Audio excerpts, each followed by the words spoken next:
봄비가 올 때에 여호와 곧 구름을 일게 하시는 여호와께 비를 구하라. 우리에게 소낙비를 내려서 밭의 채소를 각 사람에게 주시리라. 아멘. 이 스가랴서에 보면은 그 늦은 비의 은혜, 바로 그 내용이 나오는데요. 이 스가랴서는 바벨론에 의해서 나라가 망하고 포로로 끌려간 지 70년이 지나 하나님이 계획하신 대로 다시 이스라엘 땅에 돌아온 주의 백성들에게 주신 말씀입니다. 성전은 무너졌고요. 하나님께 드리는 제사가 끊어진 지 오랜 세월이 지났지만은 성전을 다시 재건하게 하시는 하나님, 그렇게 이스라엘을 제사장 나라로 다시 회복시켜 주시고 세워주시고자 하시는 하나님의 선한 뜻을 전하고 있는 것이 바로 스가랴서입니다. 흥미로운 것은요, 이 스가랴서를 기록한 스가랴, 그의 이름과 그의 가문을 소개하는 말씀이 스가랴서 1장 1절에 나오는데, 흥미롭게도 스가랴라는 그 이름의 뜻과 그의 아버지의 이름 베레기야라는 그 이름의 뜻, 또한 그의 할아버지의 이름 이도, 그 이름의 뜻이 참 재미있습니다. 스가랴, 그 이름은요, 하나님이 기억하신다라는 뜻이에요. 또한 베레기야, 하나님이 축복하신다라는 말씀이고요. 또한 이도, 하나님의 때라는 그런 뜻이에요. 그래서 이 3대를 걸쳐서 하나님이 세우신 주의 종들의 이름의 그 의미를 함께 종합해 보면은 이런 의미로 전해지죠. 하나님은 그분의 때에 축복하실 것을 기억하고 계신다. 그리고 스가랴서가 바로 그 내용을 선포하고 있어요. 하나님이 회복시키시는 주님의 백성들, 하나님께서 하나님의 때에 축복하실 것을 기억하시고 이루어 가신다는 말씀입니다. 얼마나 귀한지요. 나라는 망했고 성전은 무너졌고 그래도 백성이 다시 돌아와 붙들 수 있었던 것이 주의 약속이고 주의 말씀인데, 그러면서 스가랴에서 증거해지는 말씀을 보면은 예루살렘이 회복될 것을 말씀하고 있어요. 어떻게 해요? 예루살렘 성의 왕 대신 메시아, 바로 그분이 오실 것을 증거하면서 말입니다. 그래서 스가랴서에 보면은 메시아의 오심에 대해서, 초림과 더불어 재림에 대한, 메시아에 대한 말씀이 많이 나옵니다. 바로 우리 주 예수 그리스도에 대한 예언의 말씀이에요. 주님이 오셔서 하나님 나라를 이루실 것을 말씀해 주고 있는 것인데, 그러면 그 약속을 이루어 가시는 것을 보여주는 하나님의 말씀, 얼마나 큰 은혜인지요. 이런 전체 배경에서 본문으로 오늘 스가랴서 10장 1절의 말씀을 택했습니다. 우리 본문 말씀을 다시 한번 우리 함께 선포합시다. 시작. 봄비가 올 때에 곧 구름을 일게 하시는 여호와께 비를 구하라. 무리에게 소낙비를 내려서 밭의 채소를 각 사람에게 주시리라. 아멘. 봄비가 올 때에 그렇게 시작을 해요. 스프링 레인입니다. 우리보다도 특별히 이스라엘 백성들이, 유대인들이 이 말씀을 들을 때 봄비 하면은 늦은 비, 그렇게 이해를 했습니다. 봄비가 왜 늦은 비일까요? 이스라엘은 크게 두 차례 비가 내리는 그러한 땅이었습니다.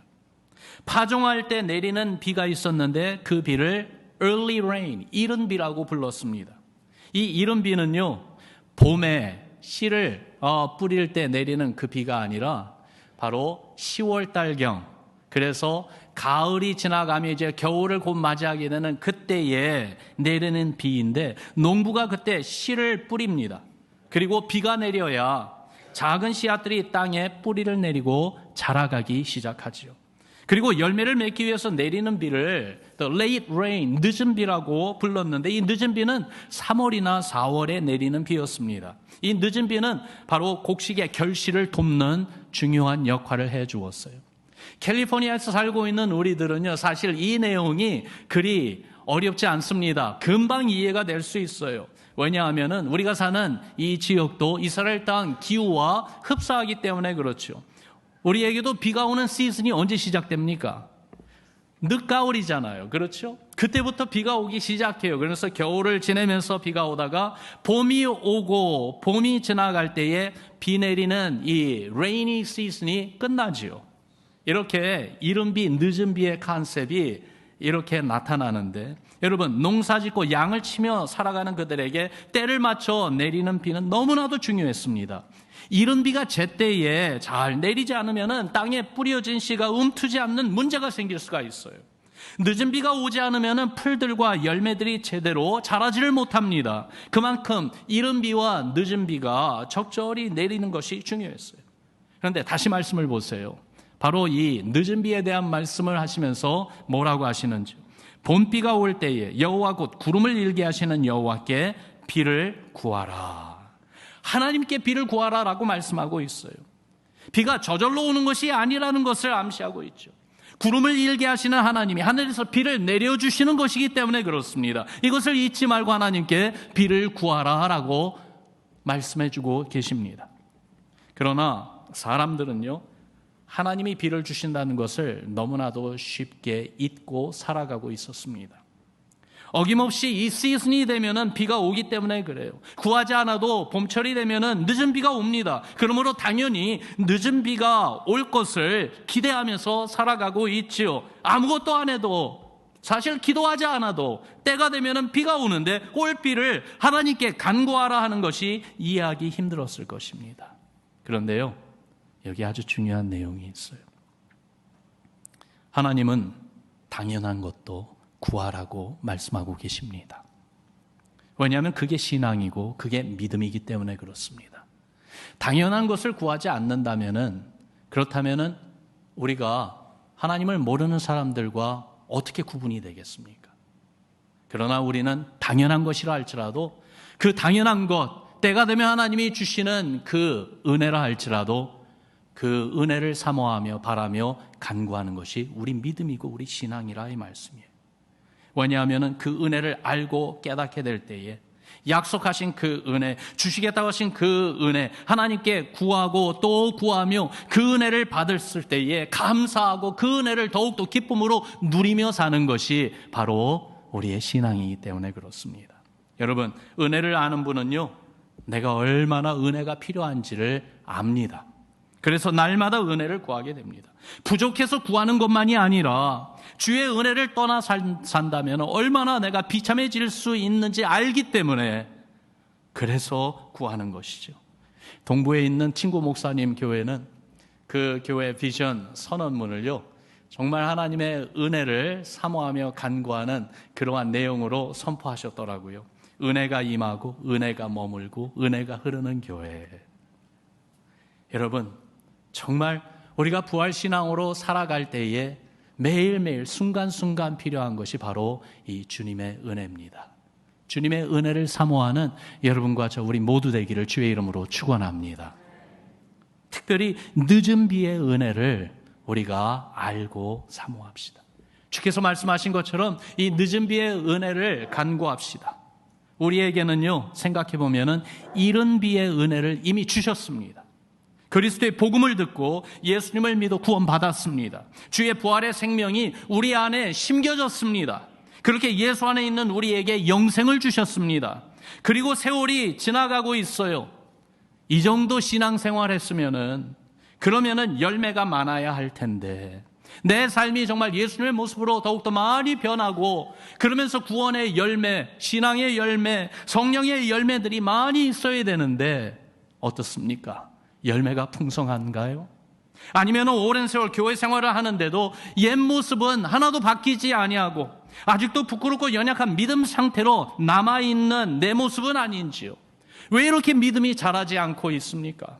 그 이유 가운데 혹시 어느 순간 교회 생활이 익숙해져서 그런 것은 아닌지요?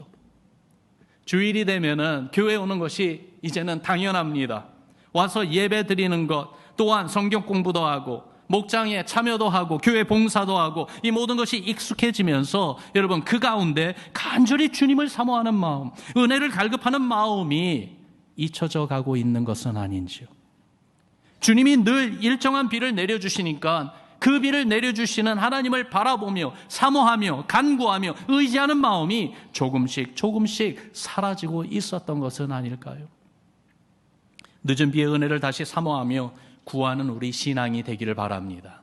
정말로 우리의 신앙이 더욱더 주님의 모습으로 변화되기 위하여, 우리의 삶에 하나님을 기쁘게 해드리는 그러한 믿음의 열매가 더욱더 풍성히 맺혀지기 위하여 신앙의 열매를 위하여 우리에게 은혜를 내려주시되 소낙비를 내려주시듯 나에게 우리에게 내려달라고 구하는 우리 신앙 되기를 주의 이름으로 축원합니다. 여러분, 이 늦은 비의 은혜를 구해야 돼요.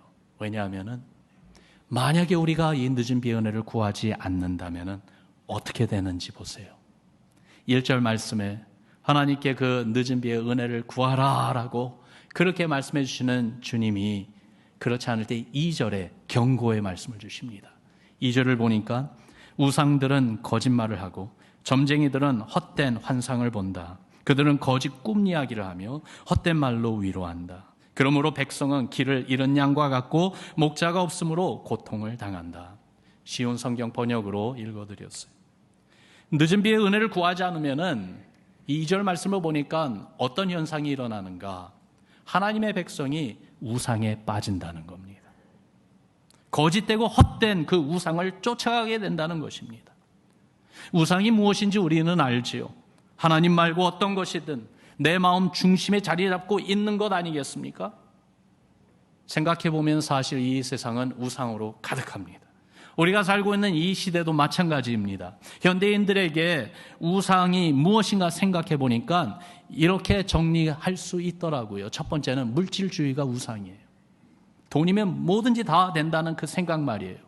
그래서 세상의 물질을 욕심내고 추구하며 살아가는 것, 이것 우상이죠. 세상은 그것을 추구하고 있고 많은 사람들을 그 길로 끌고 가고 있죠. 과학주의도 역시 세상이 우리에게 유혹하면서 또한 우리를 끌고 가려고 하는 우상의 모습이죠. 18세기 이성주의, 계몽주의 시대 이후 세상은 하나님의 권위보다는 인간 자신의 이성을 더욱더 중요시하며 살아왔습니다. 그래서 우리가 믿는 모든 것을 과학적인 검증의 토대 위에서 다시 해석하려고 해왔죠. 그렇게 과학적 판단이 하나님의 존재나 하나님 말씀보다 더 우선시되는 세상에 우리가 지금 살고 있습니다. Artificial Intelligence라든지 아니면은 여러 컴퓨터의 그 테크놀로지 모든 것들, 여러분 우리가 믿음을 가지고 살아가면서도 이러한 현실에 부딪히는 가운데 정말로 하나님의 은혜를 구하지 않고 늦은 비의 은혜를 간구하는 그런 신앙이 잠들어 있으면은요 나도 모르게 이런 우상에 빠지게 된다는 거예요. 세 번째로 쾌락주의가 있죠. 헤드니즘이요. 사실 생각해 보면은 삶을 즐기는 것, 인조이면 이건 하나님이 주신 선물이었습니다. 그러나 하나님을 빼놓은 쾌락, 이것은 마치 브레이크가 없는, 그러면서 너무나도 빠른 속도로 달려가고 있는 자동차와 같지요. 결국은 사고가 나고 죽음을 초래하는 결과가 너무나도 빨리 다가오고 있는 것이에요. 세상은 여러 모양의 쾌락으로, 여러 모양의 그 중독, 어딕션을 가지고 사람들을 멸망의 길로 지금 끌고 가고 있습니다. 네 번째로는요, 이데올로기요. 사상과 신념과 철학이 신앙이 되어서 종교가 되어버리는 그러한 시대에 우리가 살고 있습니다. 여러분, 뉴스 보도에서 들려오는 소리를 잘 들어보세요. 얼마나 세상이 정치적으로, 사회적으로 양극화되어 가고 있는지요.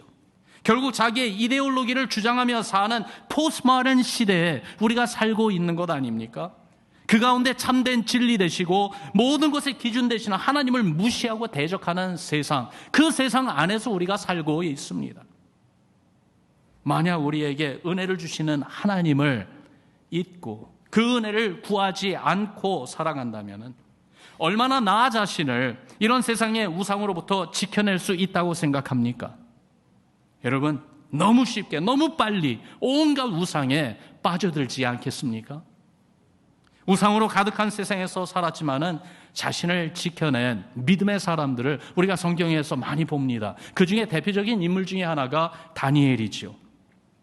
다니엘서 1장 8절에 보니까 그는 어린 시절에 벌써 그 마음에 이런 신앙의 결단을 내렸어요. 다니엘은 뜻을 정하여 자기를 더럽히지 아니하리라 하고 라는 말씀이 있어요. 이렇게 자신을 하나님께 구별된 믿음의 사람으로 마음에 결심하고 살았던 사람인데, 그런 다니엘이 어떻게 그 결심대로 그 신앙을 살아냈을까요? 다니엘의 삶을 자세히 다니엘서를 통해 살펴보면은 말씀과 기도에 헌신된 삶이었었어요. 어느 날 그가 예레미야서를 읽게 되었습니다. 그리고는 깜짝 놀랐습니다.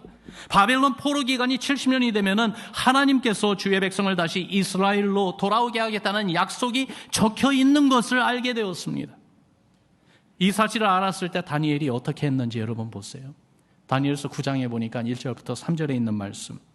메대 족속 아하스웨로의 아들 다리오가 갈대아 나라 왕으로 세움을 받던 첫 해, 곧 그 통치 원년에 나 다니엘이 책을 통해 여호와께서 말씀으로 선지자 예레미야에게 알려주신 그 연수를 깨달았나니 곧 예루살렘의 황폐함이 70년 만에 그치리라 하신 것이니라. 3절 같이 읽습니다. 시작. 내가 금식하며 베옷을 입고 재를 덮어쓰고 주 하나님께 기도하며 간구하기를 결심하고.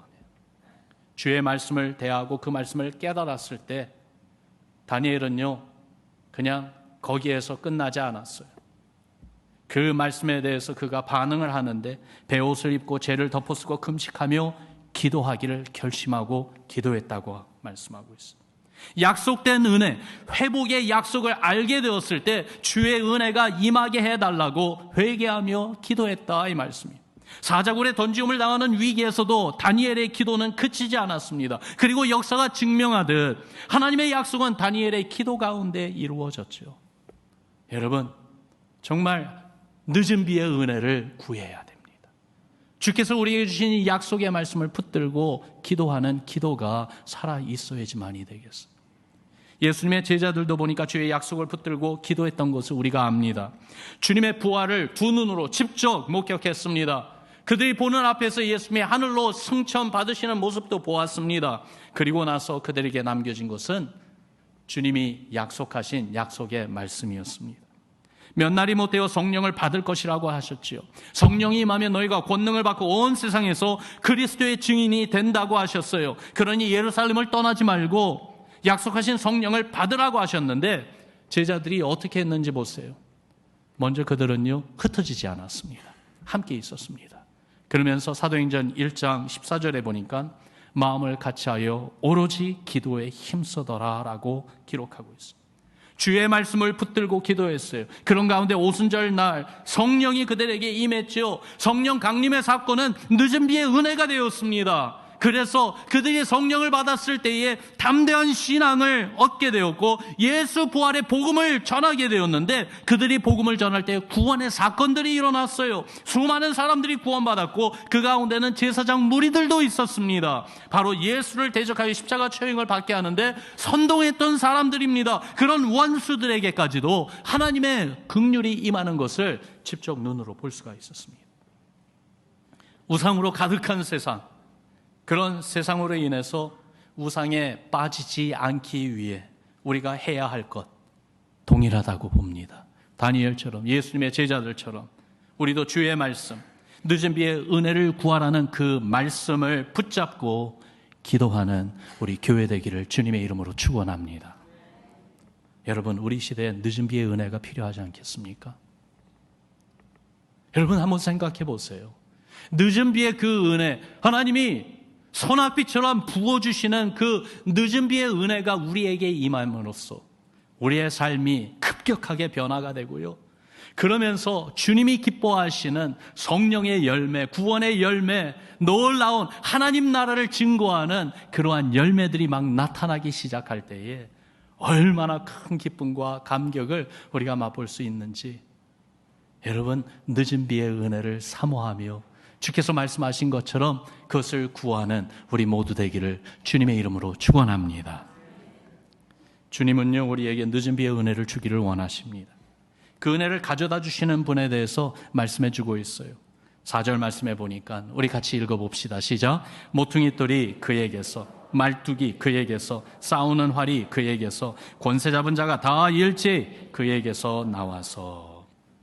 늦은 비의 은혜를 베풀어 주시겠다고 말씀하시는데 누구로 말미암아 누구를 통해서 그 늦은 비의 은혜를 주실 것인가? 이거 보니까 모퉁이 돌이라는 말이 나오죠. 건물의 기초와 방향을 정하는 가장 중요한, 그래서 건물을 짓기 위해서 기초를 놓을 때 가장 먼저 놓는 돌이 모퉁이 돌입니다. 성전의 모퉁이 돌은 바로 우리 주 예수 그리스도를 가리킵니다. 그래서 에베소서 2장 20절에 보니까 교회는 우리를 향해 말씀해 주시기를 너희는 사도들과 선지자들의 터 위에 세우심을 입은 자라 그리스도 예수께서 친히 모퉁이 돌이 되셨느니라 라고 말씀하고 있습니다. 또한 말뚝, 천막을 칠 때에 말뚝이 있어야 그 천막을 세울 수가 있잖아요. 바람이 불어도 그 천막을 붙들어 주듯이 우리의 삶을 지탱해 주시고 붙들어 주시는 분은 우리 예수 그리스도밖에는 없음을 우리는 압니다. 또한 싸우는 활이라고 했어요. 전쟁에서 승리를 안겨주시는 분이라는 것이죠. 주님이 잡히시던 그날 밤 십자가 고난을 당하시기 전에 주신 말씀 가운데 맨 마지막에 주신 말씀이 바로 이 말씀이었어요. 요한복음 16장 33절에 보니까 세상에서는 너희가 환난을 당하나 담대하라 내가 세상을 이기었노라. 예수님이 하신 말씀이 주의 십자가의 그 은혜, 주님의 부활의 그 능력으로 세상의 모든 죄와 사망의 권세를 다 이기신 예수님이다 라고 말씀해 주고 계세요. 권세 잡은 자, 세상에 있는 모든 권세 잡은 자들은 하나님이 세우시는 자들입니다. 그런데 그 가운데 가장 큰 권세를 가진 분은 바로 부활하신 우리 예수님이죠. 하늘과 땅의 모든 권세를 다 가지고 계신다고 말씀하셨습니다. 이렇게 모퉁이돌, 말뚝, 싸우는 활, 권세 잡은 자 대신 예수 그리스도 우리 주님이 늦은 비의 은혜를 당신의 교회에 또한 우리에게 주신다고 말씀하십니다. 그렇게 당신의 나라를 세워갈 것이라고 말이죠. 여러분, 예수님 안에 하나님의 은혜가 있습니다. 예수님으로부터 오늘도 늦은 비의 그 은혜가 우리에게 임하는 것을 믿습니다. 여러분 믿으시면은 아멘 합시다. 늦은 비의 은혜, 이 은혜를 사모하며 이 늦은 비의 은혜를 통해 주시겠다는 하나님의 복을 우리가 알기를 원해요. 세 가지 복을 이 스가랴 10장에서 말씀하고 있는데 첫 번째는요, 내버린 일이 없었음 같이 되리라 라고 말씀하세요. 이게 무슨 말인가? 6절 말씀에 이런 말씀을 하십니다. 같이 읽어보죠. 시작. 내가 유다 족속을 견고하게 하며 요셉 족속을 구원할지라. 내가 그들을 긍휼히 여김으로 그들이 돌아오게 하리니 그들은 내가 내버린 일이 없었음 같이 되리라. 나는 그들의 하나님 여호와라. 내가 그들에게 들으리라.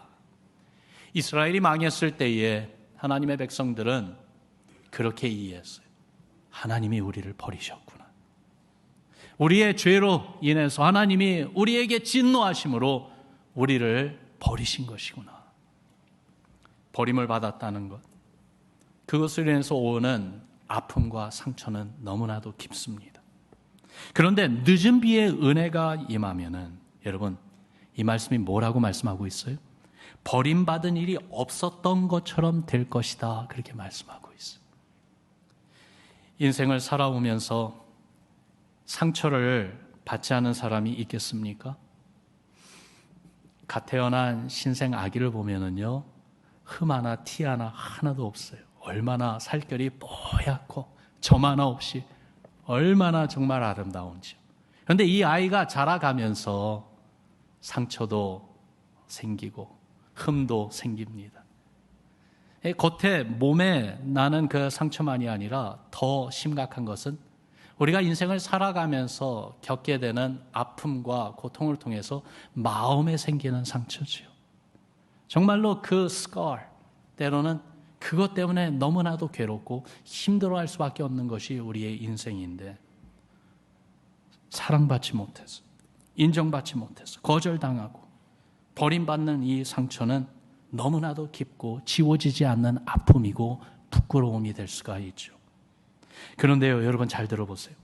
늦은 비의 은혜가 임하면, 주님이 주시는 이 성령의 소낙비를 맞으면, 내 인생에 부흥이 그렇게 일어나면 그렇게 상처받는 일이 한 번도 없었던 것처럼 온전하게 아름답게 변화된다는 거예요. 아담과 하와가 원죄를 짓기 전에, 타락하기 전에 그 온전했던 모습을 한번 생각해 보세요. 그런데 예수님이 주시는 늦은 비의 은혜가 임하면 그보다 더 좋은 모습으로 변화될 것이에요.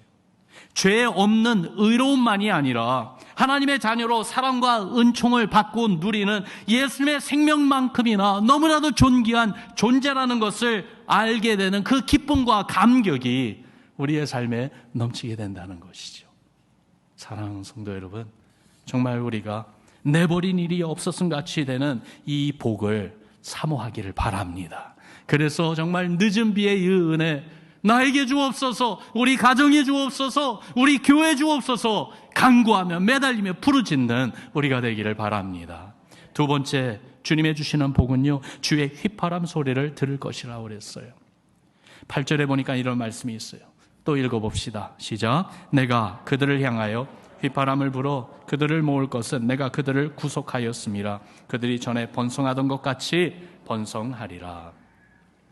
여기서 휘파람을 부는 것은 목자가 휘파람을 부는 것을 그리며 말씀해주고 있습니다. 목자의 휘파람 소리, 양들에게는 너무나도 익숙하고 친근하며 기쁜 소리입니다. 자기를 돌봐주고 인도해주는 목자가 부르는 소리이기 때문에 그렇습니다. 양이 목자의 휘파람 소리를 듣는 이상 걱정할 것이 없습니다. 두려울 것이 없습니다. 여러분, 늦은 비의 은혜가 임하면은 이렇게 주님의 소리가 들린다는 거예요. 주님의 음성이 들립니다. 육신의 귀로 듣는 그런 음성이 아니더라도 멀리 계시지 않고 가까이 계시면 늘 함께 해주시는 주님의 음성이 우리 마음에, 우리 영혼에 들린다는 것이에요. 평안을 너희에게 주노라. 내가 곧 길이요 진리요 생명이라. 내가 부활이요 생명이라. 내가 너의 선한 목자라. 내가 너를 책임져 주노라. 여러분, 이러한 주의 음성이 매일매일 순간순간 특별히 우리가 두렵고 힘들고 그리고 아픈 가운데 있을 때 이런 주의 음성이 들릴 때에 그 가운데 얼마나 기쁨이 다시 한번 새롭게 솟아오르고 주님의 평강이 우리 마음을 충만하게 채워주지 않을까요? 그것만이 아니라 여러분, 스바냐 3장 17절에 보면은 하나님의 휘파람 소리를 이야기하는 듯한 말씀이 거기에 나옵니다. 같이 한번 읽어봅시다. 시작. 너희 하나님 여호와가 너희 가운데 계시니 그는 구원을 베푸실 전능자이시라. 그가 너로 말미암아 기쁨을 이기지 못하시며 너를 잠잠히 사랑하시며 너로 말미암아 즐거이 부르며 기뻐하시리라 하리라. 특별히 뒷부분에 너로 말미암아 즐거이 부르며 이 원어를 보면은요, 하나님께서 우리로 말미암아 하나님이 노래하신다는 거예요. 얼마나 좋으시면 하나님의 노래하는 그 하나님의 소리가 들린다는 거예요. 사랑하는 성도 여러분, 이런 경험, 이런 복을 누가 누린다고요? 늦은 비의 은혜를 받는 분들이에요. 그러면서 세 번째, 주께서 늦은 비의 은혜를 받는 분들에게 누리게 하시는 복은 고난 가운데서도 승리하게 되리라 라고 말씀하십니다. 11절과 12절 말씀 우리 같이 읽습니다. 시작. 내가 그들이 고난의 바다를 지나갈 때에 바다 물결을 치리니 나일의 깊은 곳이 다 마르겠고 아수르의 교만이 낮아지겠고 애굽의 규가 없어지리라. 내가 그들로 나 여호와를 의지하여 견고하게 하리니 그들이 내 이름으로 행하리라. 나 여호와의 말이니라. 아멘. 늦은 비의 은혜가 임하면은 이 말씀이 우리에게 주시는 포인트는 바로 이거예요. 승리를 경험하게 하신다는 거예요. 고난의 바다를 지나가는 과정이라 할지라도 말입니다. 주께서 주시는 은혜로 견고하게 하시고 주의 이름으로 살아가게 하신다고 말씀하십니다. 어떤 이름이요? 우리를 구원하신, 부활하신 우리 주 예수 그리스도의 이름 말입니다. 그 이름으로 승리하게 하십니다. 여러분, 늦은 비의 은혜를 사모합시다. 늦은 비의 은혜를 간구합시다. 정말로 주님께 매달려 간구하며 주여, 오늘 지금 이 순간 나에게, 우리에게 늦은 비의 은혜를 부어 주옵소서, 소낙비처럼 쏟아지게 하여 주옵소서 하며 주님께 매달리며 부르짖는 우리 되기를 바랍니다. 그러면은 부활의 주 예수 그리스도로 말미암아 늦은 비의 은혜가 임하고 머물고 흐르는 그러한 기쁨의 신앙, 승리의 신앙으로 살게 될 줄로 믿습니다. 사랑하는 성도 여러분, 부활의 신앙으로 산다는 것이 바로 이런 내용이 아닐까요? 예수님이 살아계시기 때문에 내가 살아있다는 거예요. 주님과 함께 살아있다는 거예요. 그래서 주님의 은혜가 흐르며 우리가 가는 곳마다 정말 치유와 온전한 회복과 기쁨과 승리가 선포되며 그렇게 하나님의 영광을 드러내는 늦은 비에 은혜로 충만한 우리 온 성도 여러분들과 가정, 우리 교회 되기를 주의 이름으로 축원합니다. 우리 같이 기도하겠습니다.